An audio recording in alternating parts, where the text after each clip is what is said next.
Muy buenos días. En nombre de FARO UDD les quiero dar la más cordial bienvenida a nuestro ciclo de charlas Voces de la Democracia. En este ciclo lo que nosotros esperamos es, a través de las visiones de destacados invitados nacionales y extranjeros, poder reflexionar sobre la democracia y sobre los desafíos que hay para la democracia en el siglo XXI en nuestra América Latina. Este esfuerzo es parte de la misión de FARO UDD, Núcleo de Humanidades y Ciencias Sociales de la Universidad del Desarrollo, del cual tengo el honor de formar parte como investigadora y subdirectora ejecutiva. FARO existe desde abril de 2022 y ha sido concebido como un espacio de reflexión académica que busca contribuir al bienestar de Chile y sus ciudadanos, esto mediante contenidos sólidos, un aporte al enriquecimiento del debate público y también esperamos así ocurra, ¿no es cierto?, la formación de talento académico joven que pueda continuar con esta tarea. Esta pretensión, esta aspiración que tenemos se sustenta en la fundamentación ética a la que nosotros adherimos, que es tanto de la democracia representativa como la de la sociedad libre. Y por eso es que hoy en FARO estamos encantados de dar inicio a este ciclo de charlas, contando con la presencia por conexión remota de dos destacadísimas figuras de la democracia latinoamericana. Se trata nada menos que los dos expresidentes de Uruguay y Chile, señor Luis Alberto Lacalle Herrera y Eduardo Frei Ruiz-Tagle, con quienes vamos a tener un conversatorio que hemos denominado La encrucijada de la democracia en América Latina. Así que muy bienvenidos, estamos muy agradecidos y honrados de contar con su presencia, señores presidentes. Y para no esperar más, quiero dejar con ustedes a el profesor y investigador de FARO UDD y de la Facultad de Gobierno de la Universidad del Desarrollo, profesor Miguel Ángel Fernández, doctor en Ciencia Política, quien va a hacer una introducción respecto de los temas que nos convocan hoy para luego dar paso a este conversatorio que va a ser moderado por el abogado y profesor de nuestra Facultad de Derecho, Nicolás Monker, también muy bienvenido. Muchas gracias.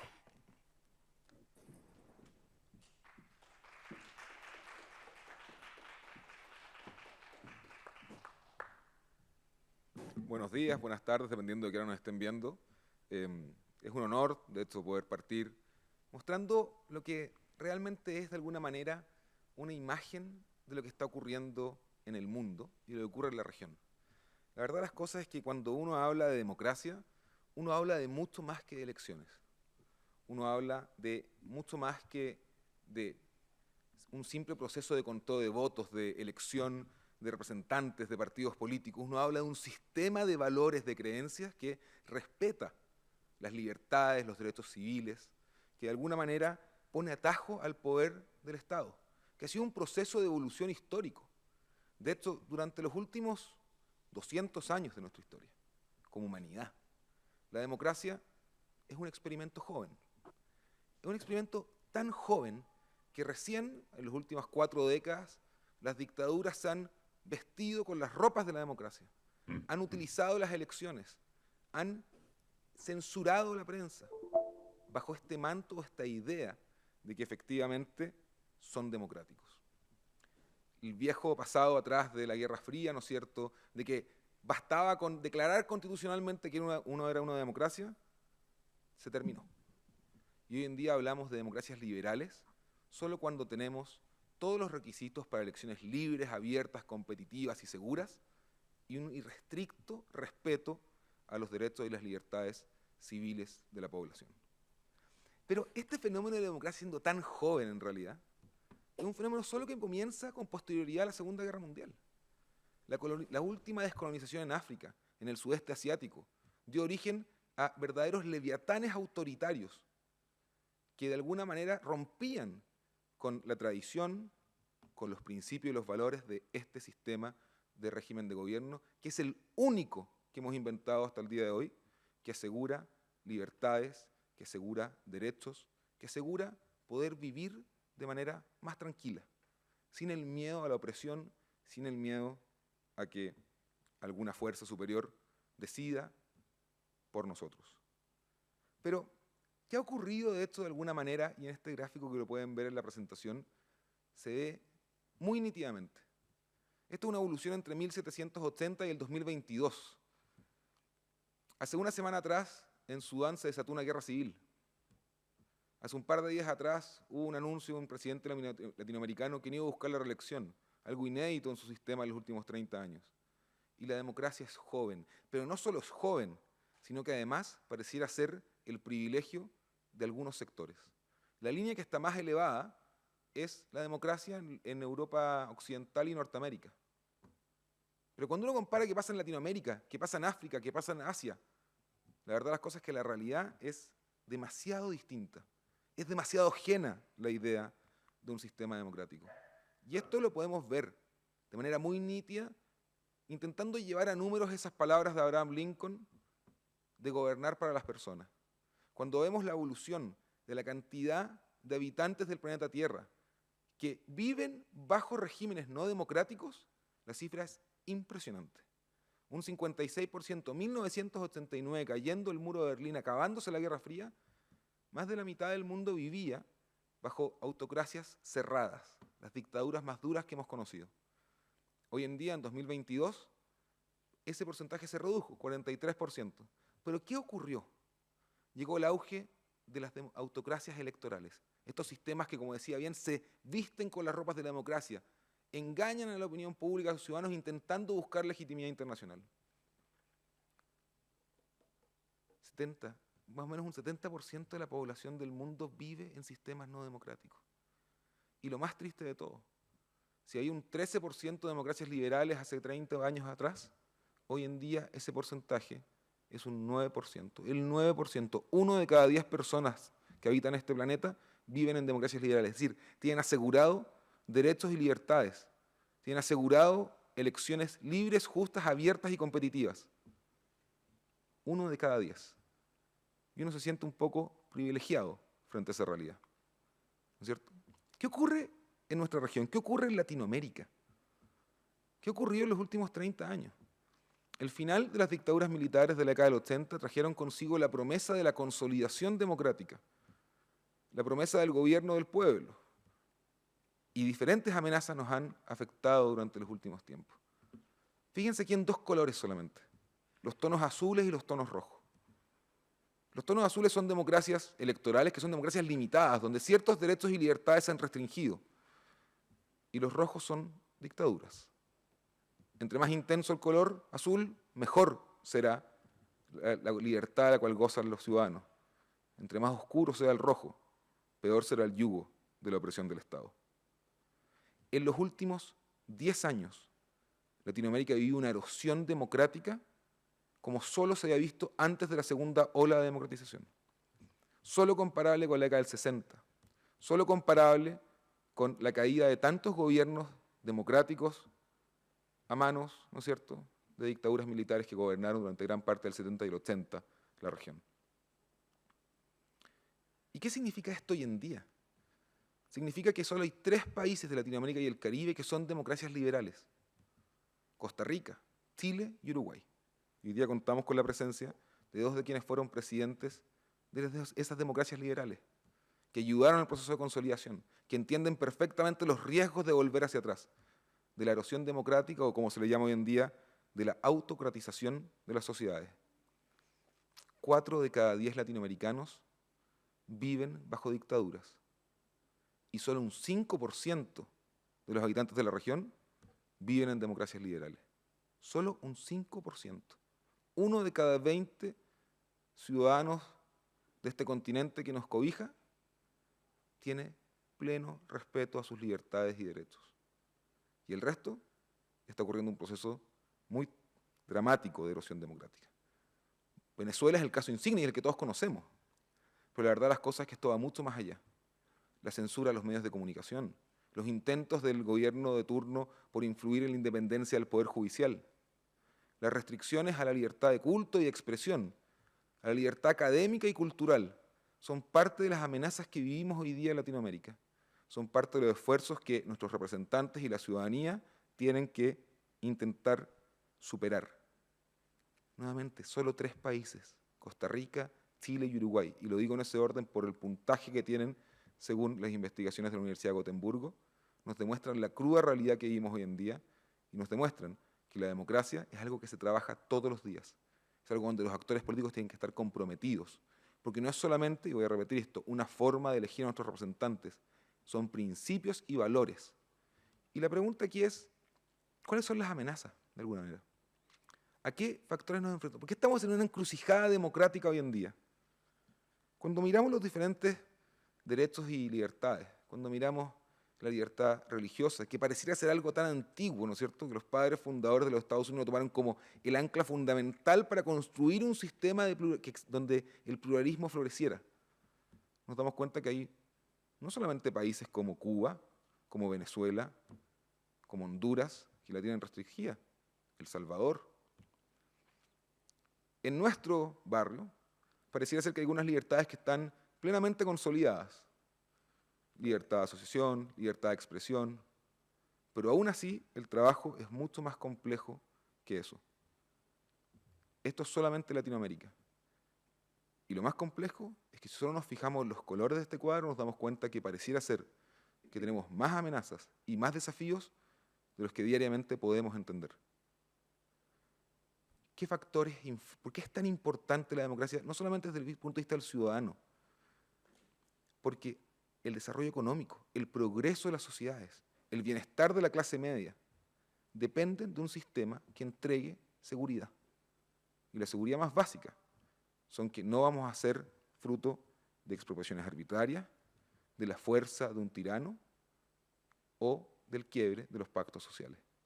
La polarización, los populismos, que Latinoamérica conoce de historia de esto, desde los clásicos de la década del 40 hasta las versiones del 2000, ¿no es cierto?, con personas como Hugo Chávez, Rafael Correa, ¿no es cierto?, el presidente de Bolivia, Evo Morales, que fueron los populismos del siglo XXI latinoamericano, son parte de las amenazas, pero no son las únicas. Y con eso, espero poder hacer una buena introducción para que la conversación con los expresidentes Frei y Lacalle sea de todo lo interesante que parece ser. Muchas gracias.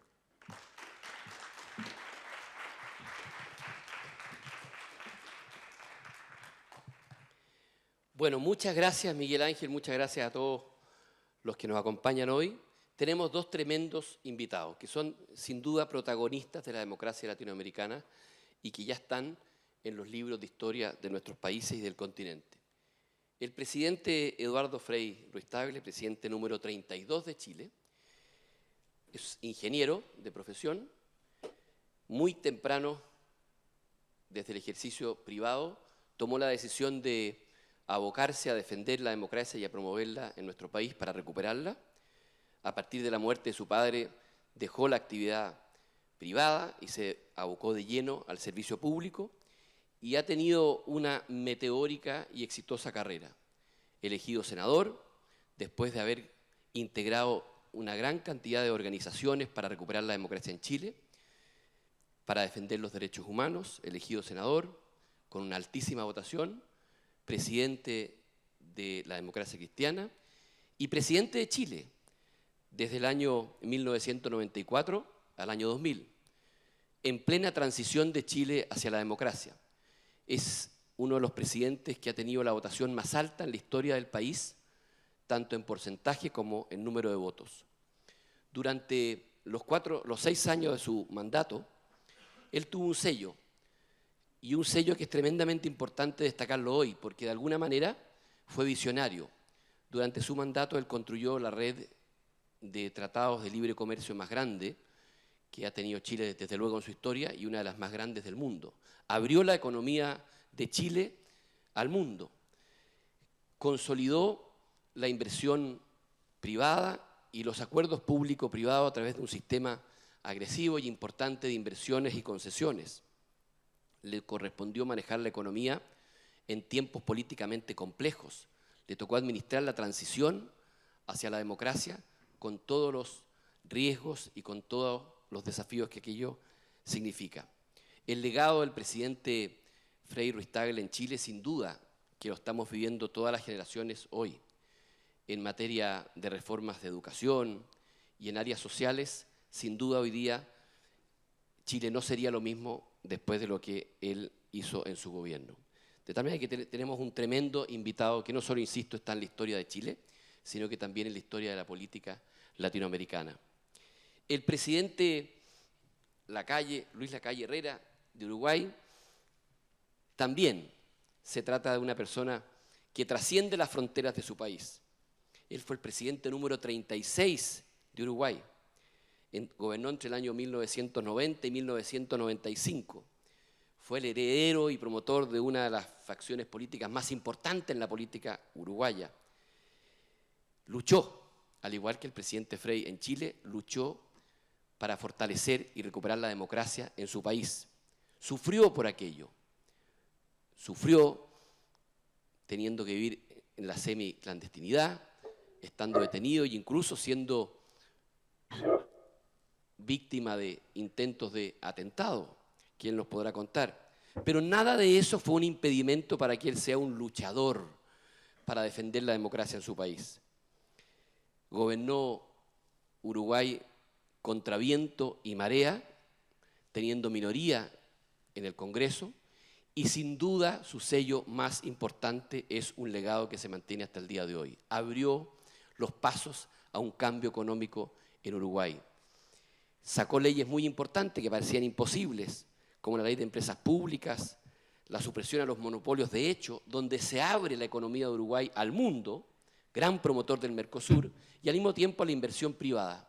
Recibió un país con 130% de inflación y, como si no se pudiera creer, lo entregó con casi 4 veces menor inflación, con 38%.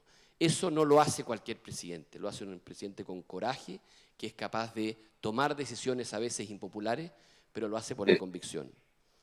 Termino presentándolo a estos dos tremendos invitados con algo que cae de su propio peso. Si vemos, ambos tienen cosas muy en común y los hace bastante cercanos, porque ambos presidentes son portadores de genes de servicio público que viene de sus padres, de sus abuelos, y han sido capaces de mantener de muy buena manera.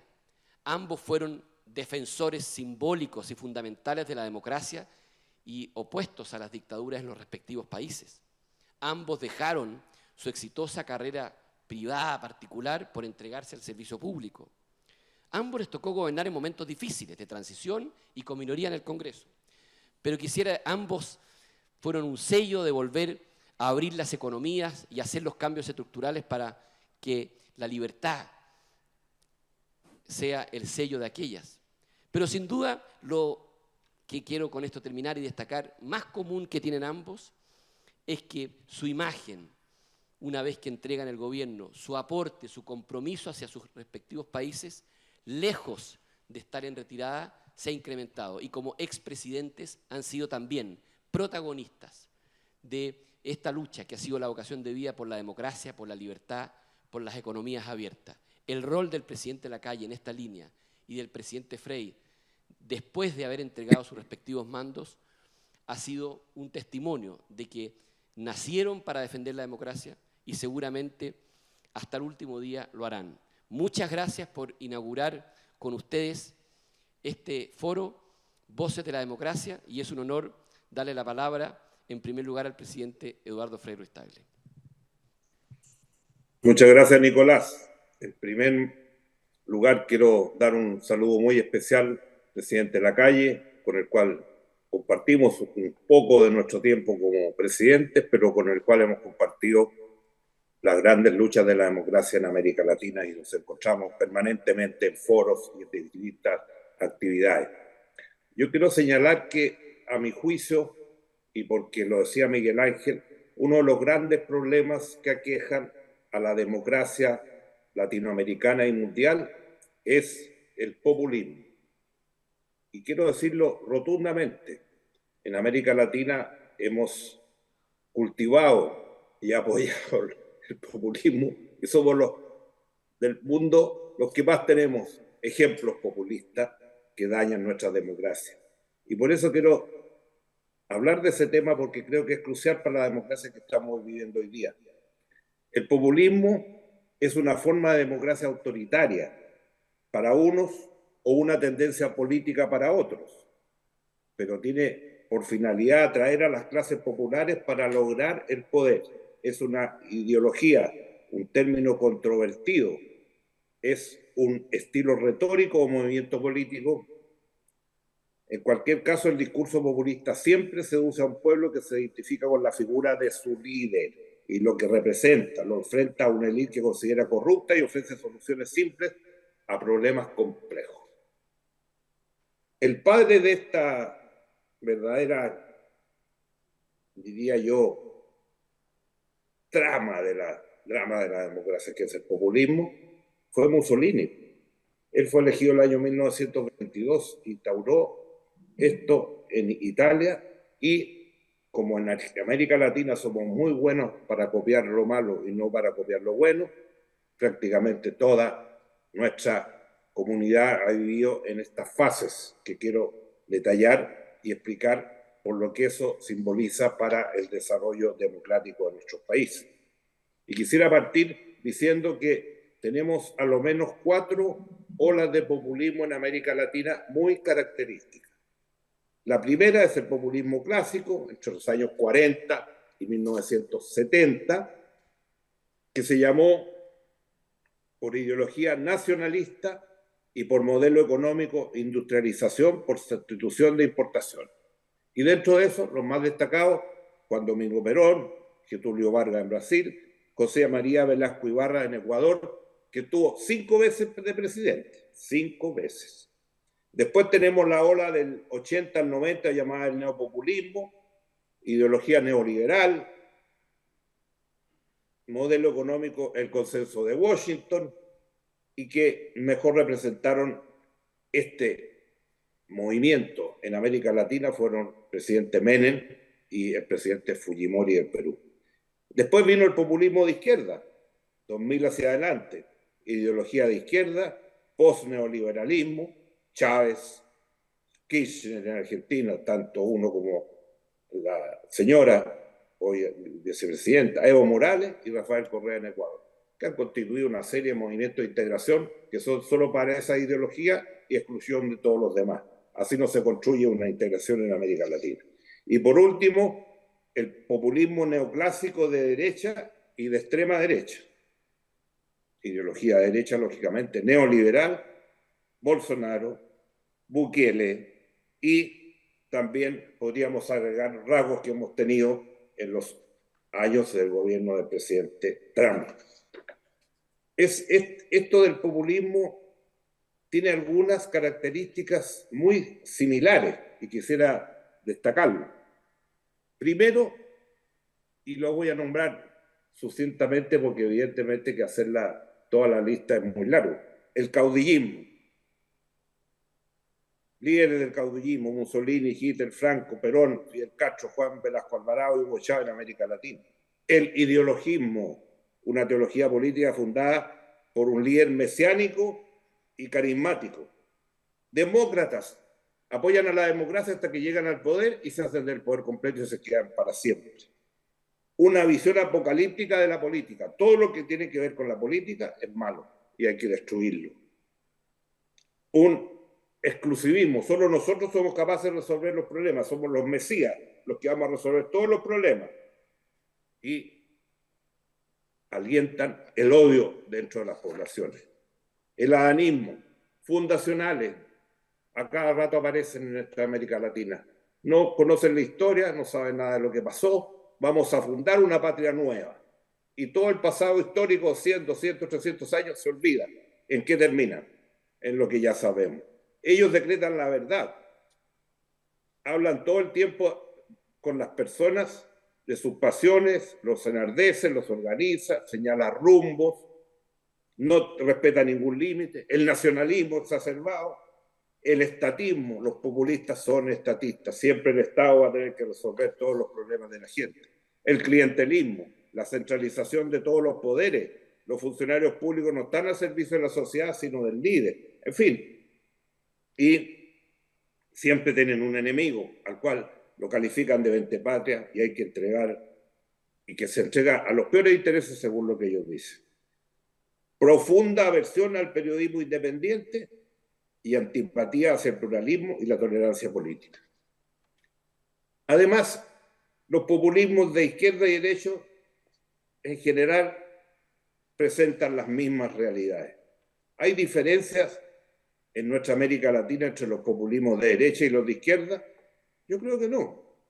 Lo mismo que decía antes, líderes carismáticos y megalómicos plantearon una demanda propia aglutinando descontentos, construir un discurso polarizante, el dramático incremento del gasto por parte del Estado ocultando al mismo tiempo el financiamiento, con enormes confiscaciones o impresión masiva de moneda, Venezuela, nuestra Argentina, en fin, manejar la política de comunicación soberanista y nacionalista, proponer reformas constitucionales que ayuden a un progresivo fortalecimiento del Poder Ejecutivo. Y eso lo hemos visto en muchas partes y ahí lo vemos en el mundo también.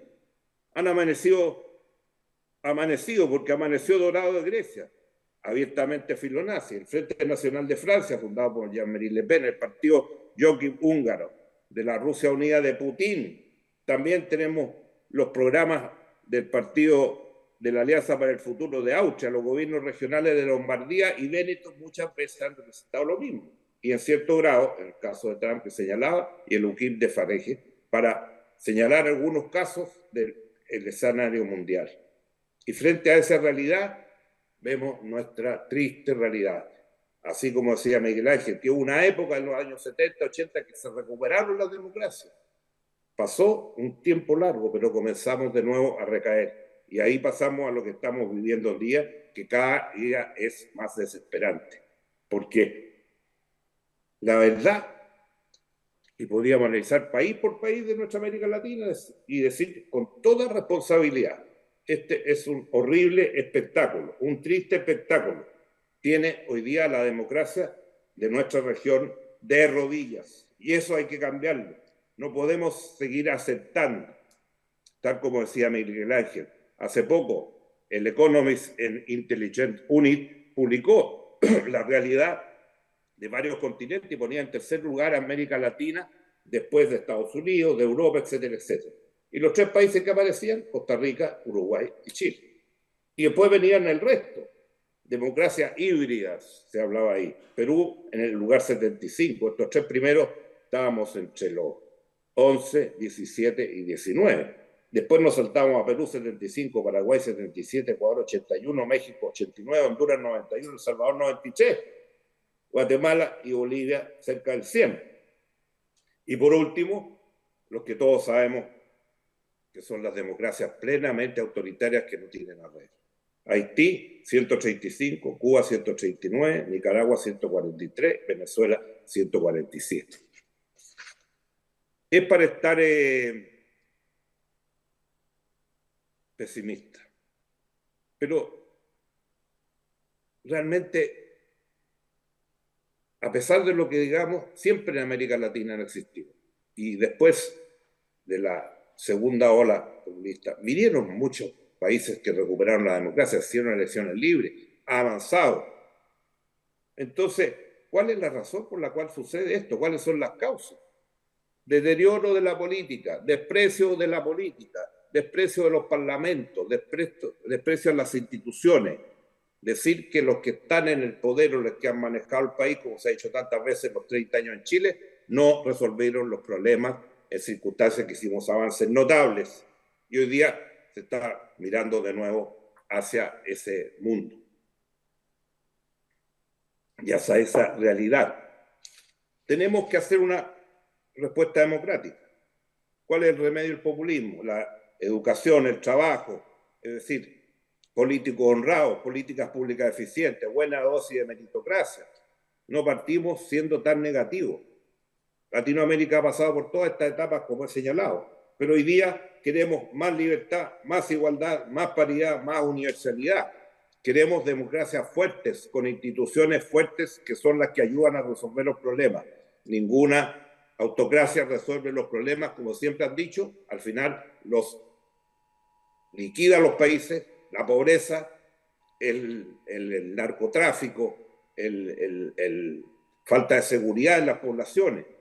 Por eso yo creo que hoy día en varias partes tenemos buenas noticias, pero en otras partes no tenemos buenas noticias. Y tenemos que hacer una reflexión muy profunda y decir que tenemos que buscar mayor unidad entre nosotros. Los problemas no podemos resolverlos de país por país. Alguna vez entendamos que las democracias necesitan protegerse unas con otras.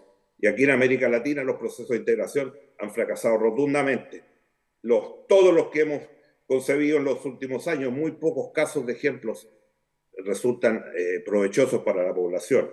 Y eso evidentemente que es una manera de mirar las situaciones y ver que la gente se molesta por la falta de resultados. No ve resultados en lo económico, no ve resultados en lo social, no ve los resultados en la integración, no ve los resultados de la apertura. Entonces, y en general la política se ha ido quedando atrás. En este mundo digital, la política se ha transformado en una actividad pragmática, radicada en el presente, incapaz de comprender o interpretar los nuevos fenómenos, alejados de los intereses ciudadanos y muy poco transparencia. Tenemos que pensar que es fundamental ir hacia un crecimiento económico sostenible. Y lo que más nos ayuda a resolver el problema, queridos amigos, es el diálogo y el entendimiento. Muchos nos han criticado los 30 años de la concertación en Chile. ¿Por qué? Porque tuvimos gobiernos que tuvieron unidad, que tuvimos capacidad de diálogo y de entendimiento. Muchos de los que estábamos separados por muchos años durante la dictadura nos unimos. Y el diálogo permanente. No es el diálogo, no es solamente buscar una solución común, transar, fundamental para que toda la comunidad se sienta integrada, sino que buscar esos acuerdos de manera permanente. La democracia tiene que hacerlo. Y por eso los que dicen que son refundacionales, que parten de la historia de cero, no van a funcionar en nuestra América Latina. Y la experiencia ha sido que se transforman en gobiernos autoritarios, gobiernos que van al definitivo fracaso y que además empañan toda la situación de América Latina y transmiten los malos sentimientos y las malas acciones que no redundan en una visión global que tenemos que tener para poder salir de las situaciones que estamos. Hay optimismo y hay pesimismo. Hay de las cosas, de nosotros depende que seamos capaces de actuar, renovar la política y renovar las instituciones para que los países sigan avanzando y creciendo, para que la gente encuentre en este sistema democrático, que es el mejor de todos, una solución a sus problemas, a su vida, a su entendimiento y a su relación. Por eso, hasta aquí llego en esta primera parte y después seguimos conversando. Creo que aquí estamos enfrentados a una realidad muy grande y seguir con el populismo como está hoy día campeando por América Latina no es la solución para la democracia. Muchas gracias, presidente Eduardo Frei. Le vamos a dar la palabra al presidente Luis Alberto Lacalle. Muchas gracias por acompañarnos. Muchas gracias a la universidad, gracias a Faro, gracias al doctor Nicolás Mackenberg, que ha sido tan amable en invitarme personalmente. Yo lo que puedo ofrecer es experiencia. Yo no soy un académico, fui en algún tiempo abogado, ahora puedo ofrecer a los 81 años una experiencia política desde los 17, o sea que he visto y he participado en una vida larga de mi país en tiempos de democracia, en tiempos de dictadura. Me parece que tenemos que decir, la democracia es un fruto de la cultura occidental, es decir, aquella que empieza en Israel, el mundo judeo greco-romano cristiano, que dio como su forma de gobierno más acabada la democracia. A mí me parece que una fórmula buena para analizar el grado de democracia que tiene cada país es distinguir dos tipos de legitimidades: la legitimidad de origen y la legitimidad de ejercicio. La primera es la que muchas veces se considera como única y no lo es, pero es la base, es la elección libre, con competencia, con libertad de ideas y con una cuenta de votos correcta y exacta. Pero no alcanza. A la legitimidad de origen hay que agregarle la legitimidad de ejercicio. Es decir, que una vez que está elegido el gobierno, él mismo no puede hacer lo que quiere, en primer lugar porque la gestión democrática constitucional admite que el Poder Ejecutivo y el Legislativo actúen de acuerdo a determinadas fórmulas. El Poder Ejecutivo puede aprobar decretos, puede proponer leyes y el Parlamento las puede votar, pero siempre bajo formalidades que no se pueden dejar de lado.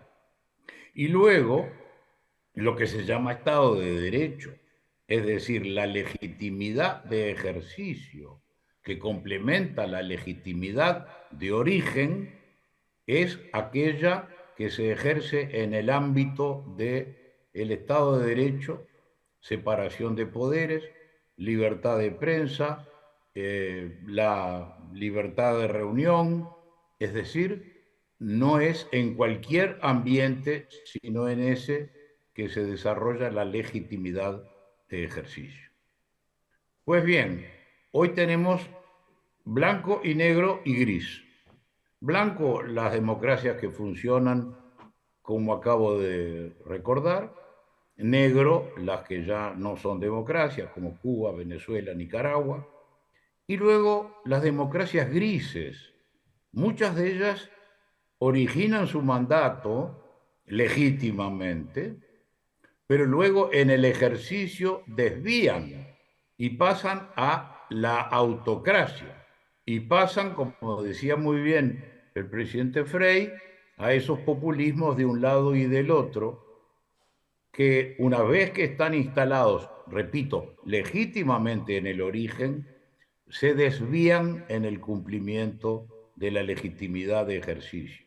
Y entonces empiezan, bueno, los jueces han excedido sus competencias, vamos a apretar o cortar las competencias judiciales, la prensa se está excediendo y vamos a establecer controles de prensa, un periodo de gobierno no alcanza, vamos a pensar en una reforma constitucional que dé continuidad y a veces permanencia sin fin. Es decir, creo que ese es el esquema en el que tenemos que mirar nuestro continente. Blancas, negras y las grises, que son las que están abundando. También es cierto que no podemos entrar en un análisis de las democracias de acuerdo a preferencias. Es decir, si en Chile se produce una renovación democrática en un sentido que quizá no compartimos, pero nosotros tenemos que decir, se han cumplido los requisitos y se están cumpliendo los requisitos de ejercicio. En Colombia lo mismo, es decir, tenemos que mirar el sistema prescindiendo de lo que son nuestros valores partidarios o nuestra visión particular, individual o partidaria. Yo creo que también tenemos que tener en cuenta que han operado y operan en América Latina fuerzas contrarias a esta democracia. El Foro de San Pablo es una organización que, si uno la analiza en sus propias páginas de internet, demuestra que está dedicada a poner una cuña y aumentar las divisiones internas de los países, con políticas de género llevadas al extremo, con políticas sindicales llevadas al extremo, con el fomento de las actividades indigenistas o de pueblos originarios llevados al extremo.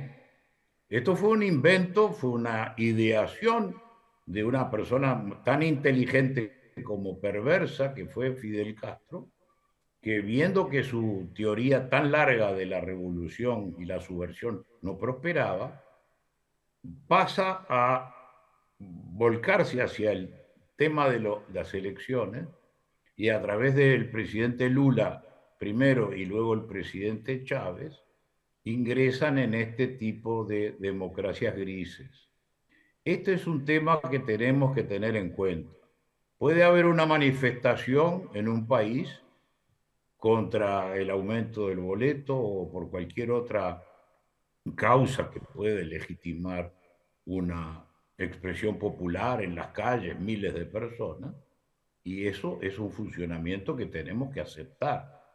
Pero si dentro de esas personas hay un par de cientos que están dispuestos a convertir, apenas baja el sol, eso en una pueblada, en una azonada, como ocurrió en Santiago, como ocurrió en Bogotá, entonces tenemos que ver que hay quienes están deseando que la legitimidad de ejercicio decaiga o se volteen gobiernos por la quema de 4 sucursales de banco y de 5 omnibuses, que por supuesto los medios le dan mucha más importancia, porque es cierto, a los medios les interesan las crisis y no las situaciones de normalidad. Recordemos lo que decía Hearst, aquel gran publicista de Estados Unidos.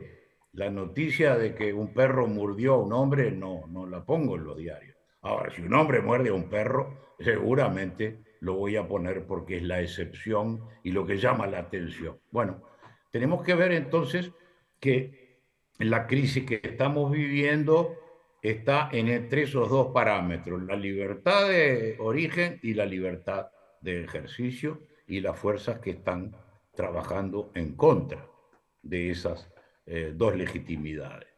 Tenemos un nuevo fenómeno político que es muy difícil fácil de analizar y difícil de encontrarle alguna solución, que son las redes. Las redes, en teoría, alguien puede decir, qué bueno, democracia directa. Podemos opinar todos los días apretando los botones de la computadora o del teléfono, podemos estar dando opinión. Sí, por cierto, en teoría es así. Nunca hubo democracia directa, nunca. Ni en la Atenas de Pericles, porque ahí se reunían 200 y había 20.000 esclavos trabajando, es decir, era simplemente una élite muy sabia que discurría sobre los temas, más allá de que fue una semilla que luego prosperó de otra manera. No hay democracia que no sea representativa. Todos tenemos en la Constitución consultas por referéndum para derogar una ley, consultas plebiscitarias para aprobar definitivamente una constitución. Pero la democracia es representativa. Y la democracia representativa es la que hoy día está en crisis en el tema de la representación. Es decir, elegimos el concepto de ciudadano para abarcar a todos, ¿no es cierto? Hubo algunas legislaciones en las cuales se hacía una diferencia. Padre de familia es un voto más considerado que el de una persona soltera.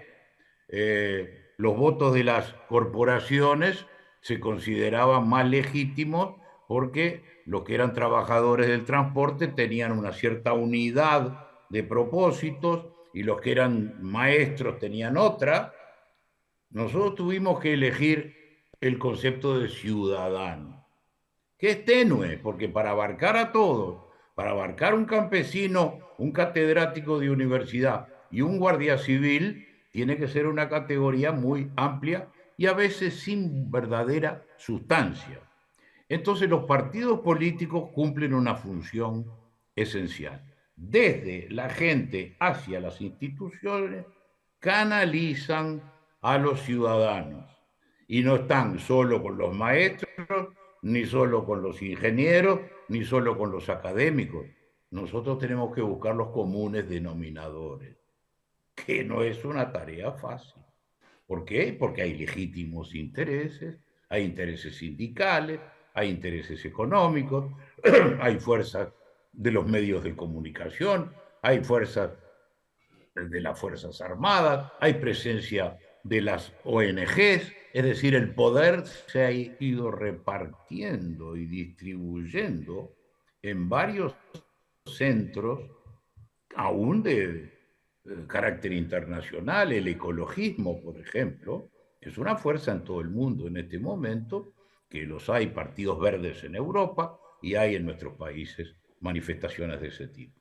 Poca tarea nos cabe a nosotros, vaya la tarea que nos cabe. Es decir, los partidos tienen que sintetizar, representar, pero primero que nada conocer la realidad. Entonces, los partidos que han tenido una larga historia, como pasa en Chile, como pasa en el Uruguay, son partidos que han interpretado porque conocen la realidad y son capaces de la síntesis. Nosotros no vamos a la lucha de clases diciendo somos obreristas o somos empresaristas. Nosotros tenemos que conjugar las coincidencias, fomentarlas y encontrar el término medio. Ahora, a veces el término medio no es tan atractivo. Es mucho más fácil la posición radical, es la que se explica en 3 palabras, se explica en un grito, es donde empieza lo que yo llamo la democracia de balcón, que antes era un señor en un balcón y la plaza aplaudiendo y diciendo que sí, a veces ahora se usa, como usaba el finado el presidente Chávez, el balcón de la televisión, donde se descargaba con 2 o 3 horas de perorata y él asumía que la audiencia le estaba dando esa legitimidad de ejercicio de la cual totalmente carecía. Entonces, me parece que no tenemos que ser demasiado pesimistas, porque más allá de que en Perú haya habido toda esta sucesión de problemas con los presidentes, se han elegido a través del sistema democrático. Más allá del cambio que ha habido en Colombia, se hizo a través de las elecciones. Más allá del cambio que ha habido en Chile, se hizo a través de las elecciones. Es decir, mientras se mantenga la legitimidad de ejercicio, tenemos que respetar, pero al mismo tiempo advertir de que muchas veces se deriva hacia esos populismos que también definía don Eduardo. Pero no adelantarnos ni estigmatizar a los que no nos gustan, porque entonces estamos yendo contra las reglas del juego. Yo creo que el tema de las redes es el más complicado. En las redes, en el anonimato de las redes se practica las más horribles formas de cobardía, de calumnia, de deshacer prestigio personal, porque claro, cuando uno manda un mensaje, pone un mensaje diciendo una cosa horrible de alguien, eso atrae más, porque, bueno, por lo que decíamos antes, siempre atrae lo irregular, siempre atrae lo malo, lo que apela a ese sentimiento oscuro que tenemos los seres humanos a veces hacia las cosas desagradables, extraordinarias o malas. ¿Y quién repara después esto? ¿Qué forma tenemos? En el Uruguay ha habido casos de figuras políticas que han logrado que los que lanzaban esos mensajes se han tenido que pedir disculpas. ¿Arregla esto el daño hecho? No, no lo arregla. Entonces, ese es el gran tema que yo veo por delante. Porque el facilismo de mover unas teclas y decir esto se arregla con tal y tal cosa, resulta atractivo, porque la gente, ahora vivimos en el tiempo de ya, ¿no? De la inmediatez. Quiero mañana. Me lo llevo y lo pago después. Es decir, la satisfacción inmediata, aunque después haya que pagarla. Pero la inmediatez, la facilidad, los planteos en blanco y negro son atractivos, pero no son verdaderos. Y yo creo que los partidos tenemos que responder con algunas actitudes que no son lecciones lo que estoy dando, son experiencias. Primero, mayor contacto con la realidad.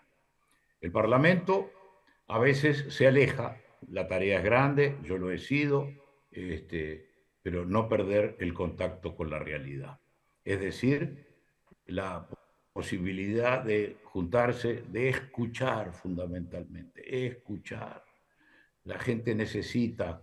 La confesión en la Iglesia Católica es, más allá de los que creemos en el perdón de los pecados, es un factor psicológico muy importante, porque la gente descarga, la gente hace compartir su pena, su preocupación por la vivienda, por el empleo, por el estado del saneamiento, por el transporte, Bueno, escuchar y acostumbrarse a salir del ámbito parlamentario un día por semana, un par de días por mes, y mezclarse y escuchar y recibir delegaciones, abrir las puertas del Parlamento. En segundo lugar, que los partidos mantengan su unidad, aún con los matices, porque la pulverización partidaria, que es lo que ha ocurrido en Perú, yo creo que es lo más complicado, lleva a que haya un presidente quizás elegido en segunda vuelta, pero que tiene un respaldo parlamentario del 10%, porque su partido, que fue el que lo lanzó a la primera vuelta y a la segunda, tiene 10% de parlamentarios. Y de ahí viene una de las grandes elecciones que dio Chile después del general Pinochet, que fue los acuerdos. Y la obtención de las mayorías parlamentarias tiene que ser la primero que un gobernante electo tiene que conseguir. Porque si no, se le responsabiliza del poder porque está en el poder ejecutivo y la gente considera que el presidente puede hacer todo, pero no puede, dentro de las normas de la legitimidad de ejercicio, aprobar leyes. Entonces, los partidos tienen que, primero, volver a las raíces, escuchar, mezclarse. El Santo Padre actual, Francisco, dijo una vez, yo quiero una iglesia con olor a oveja, es decir, una iglesia que estuviera mezclada con el rebaño.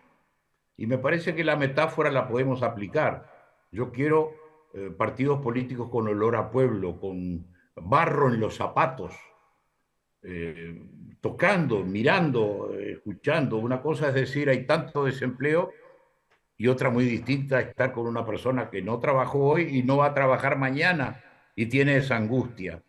A mí siempre eso me ha resultado un baño de realidad que nos baja un poco de la soberbia que nos puede provocar el ejercicio del poder. Y lo otro, el pacto, el acuerdo, está en la esencia del mecanismo, no la unanimidad, no el acuerdo con todos, porque sería falso, o tendría que llegar a un nivel tan tonto como decir estamos defendiendo la consigna de que más vale ser rico y sano que pobre y enfermo. Es decir, llegaríamos a una tontería. Pero buscar, y si hay que ceder, se cede, las grandes líneas en las que hay acuerdos. Y esa es una lección que Chile nos dio durante mucho tiempo. En mi país en este momento estamos viviendo eso y el presidente de la República ha logrado una coalición que ha podido aprobar normas muy importantes justamente con 4 partidos que han coincidido. Así que mi experiencia, estimados estudiantes, que lo único que puedo ofrecer es esa. Los outsiders siempre vienen con la facilidad de decir está todo mal, hay que tirar todo por la borda. No, sabiduría. Toda la historia del país es válida, aún las dictaduras, porque son enseñanzas de lo que no se debe hacer, nada de espíritu fundacional. Yo soy un eslabón y me tengo que preocupar que mi eslabón sea fuerte para poder enganchar el pasado con el porvenir. Hasta ahí llegan mis reflexiones, quizás un poco pedestres, muy poco académicas, pero yo no soy académico, soy nada más que un político viejo o un viejo político. Tremenda reflexión, presidente Lacalle. Muchas gracias, todo lo contrario. Creo que es más vigente que nunca. Yo cuando los escuchaba a los dos, me recordaba lo que fue el sello de sus respectivos gobiernos y me preguntaba internamente si en el clima actual de populismo, donde todo es inmediato, donde se esperan resultados para el día siguiente y si no es popular no lo hago, difícilmente ustedes habrían sido capaces de sacar adelante sus agendas, por de pronto económica, en el caso de Uruguay, ajuste fiscal, responsabilidad fiscal, gastar menos, ser más sobrios, más ordenados, o en el caso del presidente Frei en Chile, cuando él fue pionero en abrir el país hacia las economías internacionales. Yo recuerdo que lo criticaban por viajar y hoy día evidentemente que Chile usufructa de la gran cantidad de tratados de libre comercio que tenemos y que somos la envidia de muchos países de la región. ¿Qué reflexión nos pueden hacer respecto de eso? Y también recoger algo que ustedes nos decían, ambos lo decían. Estamos en una época donde los vientos soplan a la polarización y donde parece que los acuerdos, los entendimientos, la moderación es signo de cobardía. De alguna forma es al revés, porque hoy día ser moderado y promover un acuerdo es ser valientes, ir contra la corriente. ¿Qué podrían ustedes decirnos de lo que fue las decisiones que ustedes tomaron en sus gobiernos, que fueron impopulares, que no fueron inmediatistas, pero que tuvieron que poner, como se dice, el pecho a las balas en su minuto, porque estaban convencidos de que eso iba a cambiar estructuralmente el futuro de sus países? Presidente Frei. Bueno, yo quiero agradecer esta invitación y agradecer las palabras del presidente Lacalle, porque la sabiduría que él siempre ha tenido y que hemos compartido en tantas oportunidades, hoy día nuevamente la demuestra. Yo quisiera agregar 2 o 3 cosas antes de contestarte la pregunta. La primera es que lo que veo más complejo en América Latina, y lo decía el presidente Lacalle, aquí comienzan los movimientos, vienen los estallidos sociales, viene la destrucción de las ciudades, después viene la búsqueda de un acuerdo general y que hay que resolverlo, después comienza la discusión de las constituciones y vamos avanzando. ¿Y cómo se financia todo esto? ¿Dónde está la labor del narcotráfico, por ejemplo? ¿Cuál es la situación con los inmigrantes en América Latina? No tenemos política para las inmigraciones. Y muchos de ellos llegan en circunstancias que han sido gente que ha tenido problemas graves con la policía en nuestros países y que son expulsados. Entonces, estos factores también contribuyen a ensuciar la situación de nuestros países. Pero lo importante, y ahí voy a la pregunta precisa, cuando uno está en el gobierno y tiene una propuesta, y tiene un programa, y tiene una coalición que la sostenga, hay que apoyarlo. Hay que apoyarlo porque la gente hace confianza en la clase política para conducir el país y tomar las decisiones, aunque a veces cuenten, aunque a veces sean duras. Nosotros vivimos situaciones difíciles, vivimos situaciones complejas y había que afrontarlo.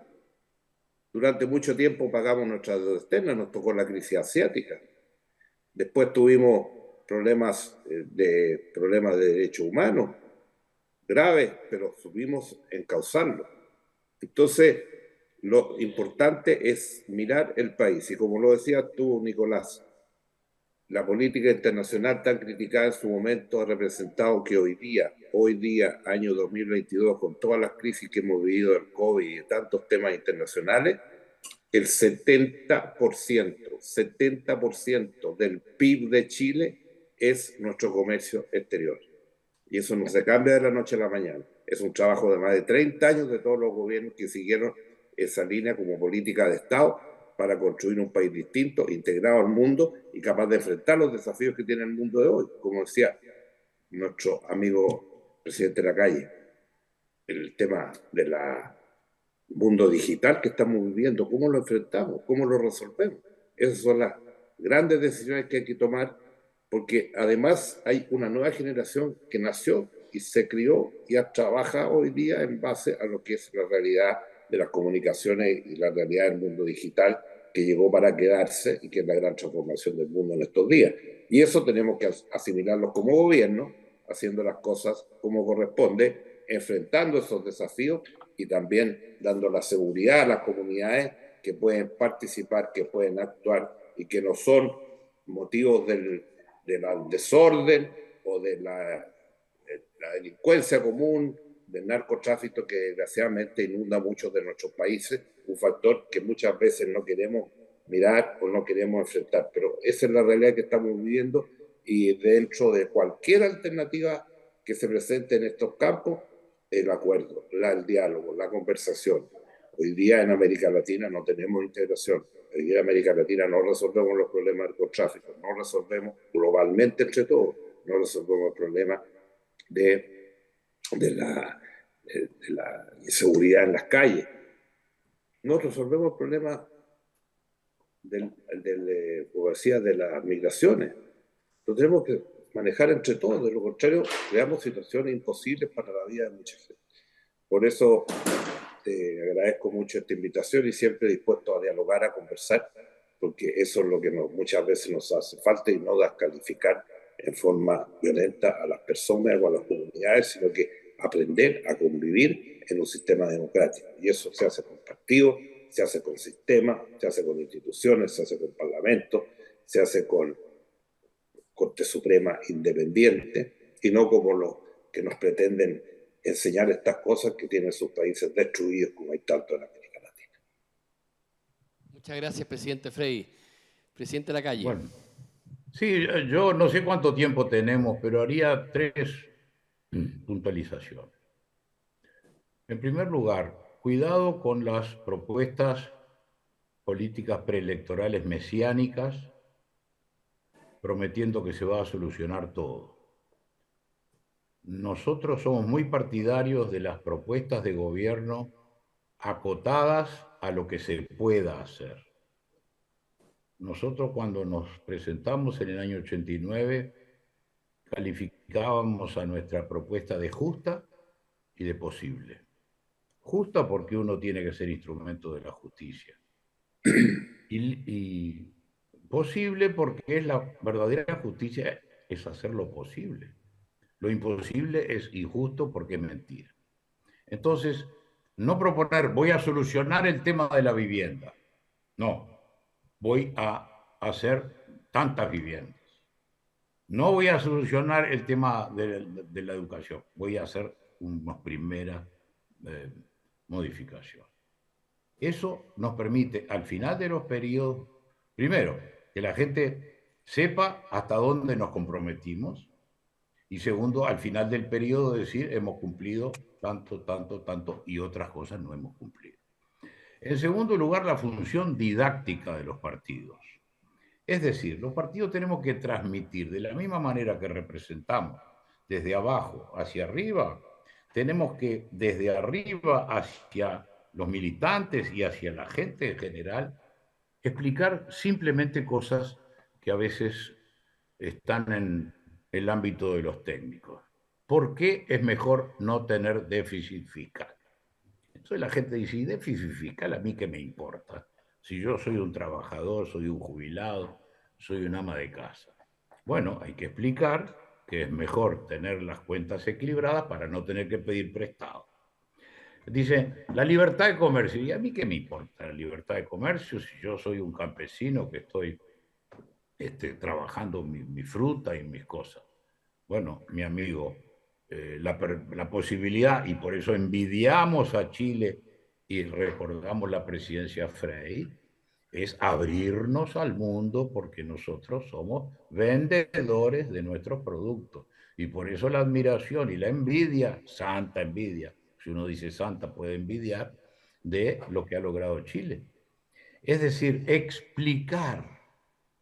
Porque viene el ministro de Economía y claro, en ese ámbito él habla de lo monetario y el M1 y el M2 y el déficit fiscal y la presión tributaria. La gente lo que sabe es que le cobran el IVA, que le cobran la contribución inmobiliaria y que está recibiendo a cambio. Entonces, si ve obras y si ve resultados, no la solución final, sino que se le devuelven cosas y se ven y se sienten, entonces le podemos explicar lo que es la presión tributaria. Cuando decimos que el Estado no tiene que estar en algunas cosas, no es que estemos contra el Estado, el simplismo con que nos califica la izquierda y la extrema izquierda. Nosotros entendemos que el Estado tiene cosas que hacer, y hacer bien, o mejor todavía, seguridad fundamentalmente, la seguridad jurídica, la seguridad física, entre otras cosas, las relaciones internacionales, el cuidado del medio ambiente, que por ser tan genérico corresponde al Estado.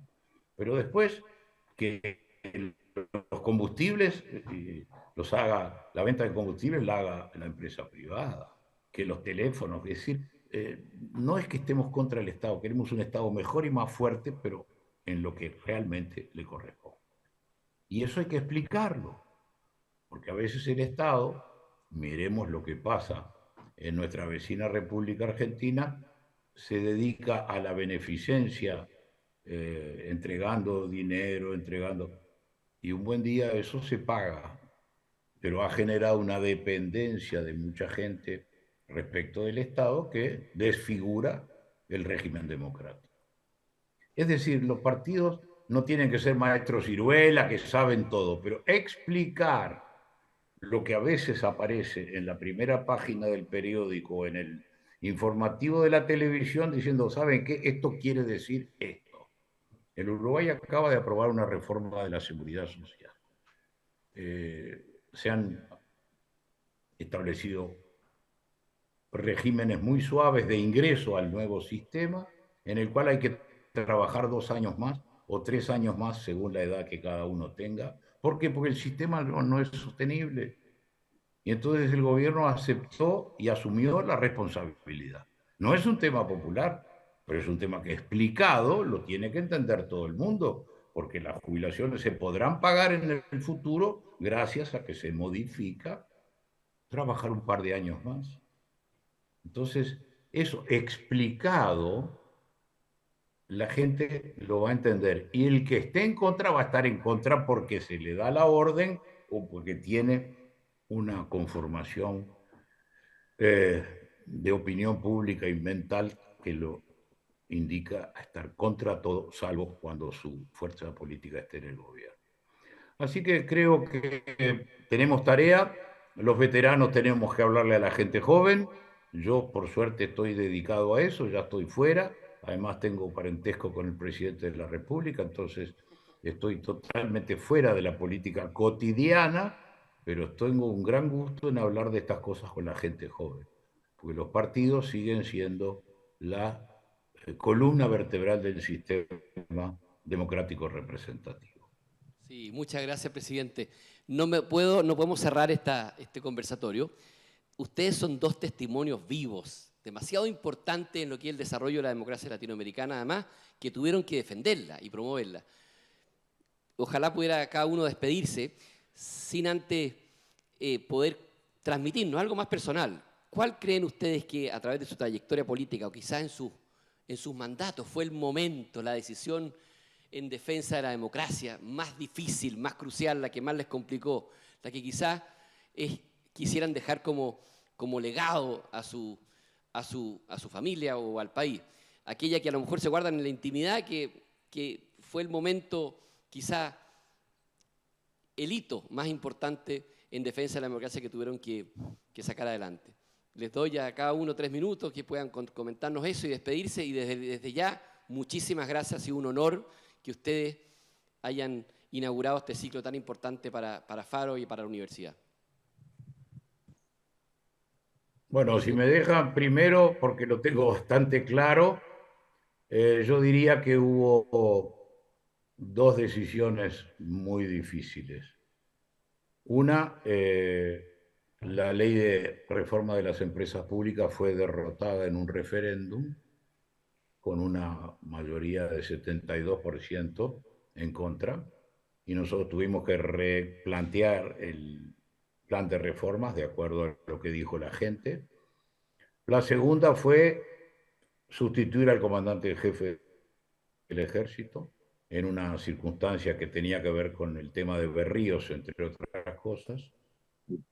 Y la tercera fue el tema de los etarras que tuvimos que extraditar, que estaban refugiados en Europa, en Uruguay, venían siendo requeridos por la justicia española y cumpliendo con la extradición.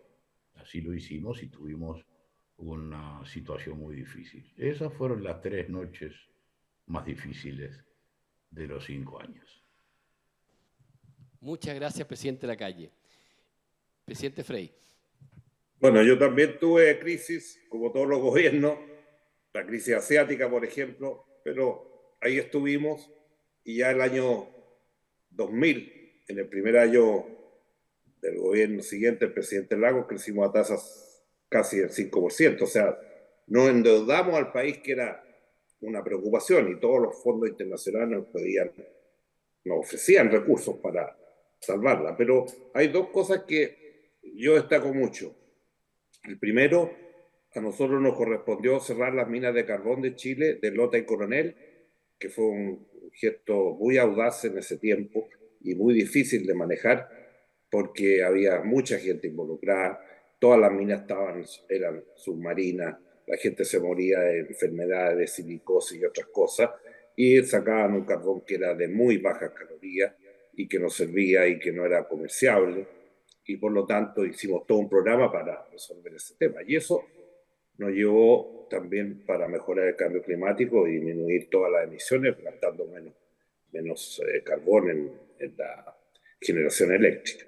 Y por último, un caso que ha sido muy especial en Chile, que fue construir una cárcel especial para los condenados por la justicia en violaciones de los derechos humanos. Y de los primeros que entró fue el exdirector de la CNI o la de la DINA, que fue condenado por la Corte Suprema en mi gobierno el año 96.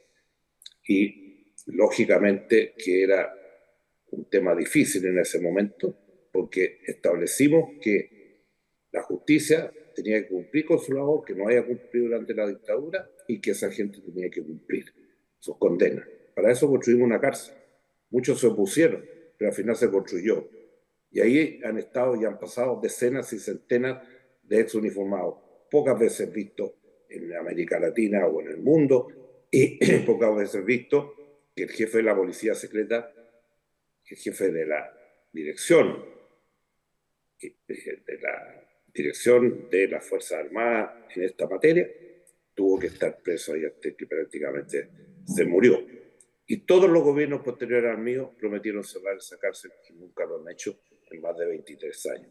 Por eso creo que salvamos un momento difícil, pero ayudamos y contribuimos a que los derechos humanos se representaran en Chile dentro del sistema democrático.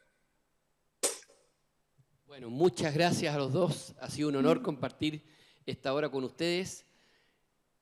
Agradecerles también porque siguen vigentes defendiendo la libertad y la democracia en todo el mundo, en cada uno de sus países, y será hasta una próxima oportunidad que ojalá los pudiésemos tener presencialmente. Un abrazo grande, muchas gracias. Muchas gracias. Gracias, Nicolás, un abrazo. Dios lo bendiga. Gracias, Nicolás, y gracias, presidente Lacalle. Un saludo a la familia y qué gusto de verlo.